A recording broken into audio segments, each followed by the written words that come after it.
அடியேனே சிவனே உன்னை தொழுதிட அடியேனே ஒளி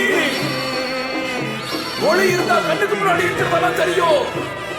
ஆனா ஒளி ஏறனாலும் தரிசனம் இருக்கும்.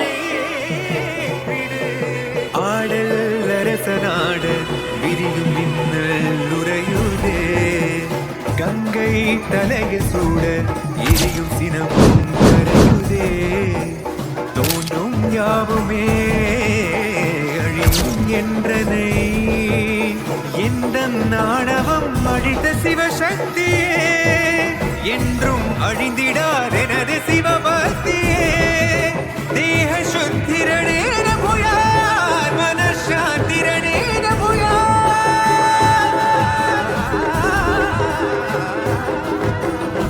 கோவில் எனவே ஆனே சிவனே